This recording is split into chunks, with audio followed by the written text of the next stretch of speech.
ഇനി നമുക്ക് ഈസി ആയിട്ട് ഉണ്ടാക്കാൻ പറ്റിയ ഒരു എഗ് ബിരിയാണി റെസിപ്പി എങ്ങനെയാണെന്ന് നോക്കാം. അപ്പോൾ അതിന് ആദ്യം തന്നെ നമുക്ക് ചൂടായ കടായിലേക്ക് കുറച്ച് ഗീ ആഡ് ചെയ്ത് കൊടുക്കാം. അതേപോലെ കുറച്ച് ഓയിലും കൂടി ചേർത്ത് കൊടുക്കുന്നുണ്ട്.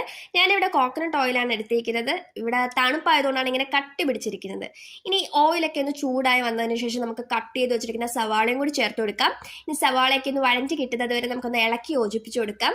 പിന്നെ ഇഞ്ചി വെളുത്തുള്ളി പച്ചമുളക് പേസ്റ്റ് ചെയ്തതും കൂടി ഞാൻ ചേർത്ത് കൊടുക്കുന്നുണ്ട്. ഇതൊക്കെ നന്നായിട്ടൊന്ന് ഇളക്കി യോജിപ്പിച്ച് കൊടുത്ത് അതിൻ്റെ പച്ചമണമൊക്കെ ഒന്ന് മാറി കിട്ടണം.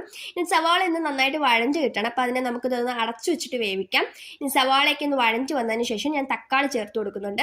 ഇനി തക്കാളിയൊക്കെ ഒന്ന് നന്നായിട്ട് വഴഞ്ഞ് വന്നതിന് ശേഷം നമുക്കിതൊന്ന് കുത്തി ഉടച്ചുകൂടി കൊടുക്കാം. അപ്പോൾ നന്നായിട്ട് അതൊന്ന് പേസ്റ്റ് പരുവത്തിലായിക്കോളും. ഇനി നമ്മൾ ഇതുവരെ പൊടികളൊന്നും ആഡ് ചെയ്തിട്ടില്ല. അപ്പോൾ നമുക്ക് പൊടികൾ ഇട്ട് കൊടുക്കാം. ഇപ്പോൾ ഞാൻ ഉപ്പിട്ട് കൊടുത്തിട്ടുണ്ട്, മഞ്ഞൾപ്പൊടി, മല്ലിപ്പൊടി, കുരുമുളക്, ഗരം മസാല ഇതൊക്കെ ഒന്ന് ആഡ് ചെയ്ത് കൊടുത്തതിന് ശേഷം അതിൻ്റെ പച്ചമണമൊക്കെ മാറിയതിന് ശേഷം നമുക്ക് മുട്ടയും കൂടി ഇട്ട് കൊടുക്കാം.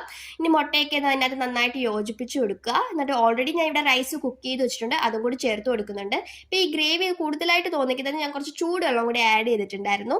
അപ്പോൾ ഇത്രയേ ഉള്ളൂ, ഈസി ആയിട്ടുള്ള എഗ് ബിരിയാണി ഇപ്പോൾ ഇവിടെ റെഡി ആയിട്ടുണ്ട്. നിങ്ങൾക്ക് ഈ വീഡിയോ ഇഷ്ടപ്പെട്ടിട്ടുണ്ടെങ്കിൽ എൻ്റെ ചാനൽ കയറി ഒന്ന് സപ്പോർട്ട് ചെയ്യണേ. ടാറ്റാ.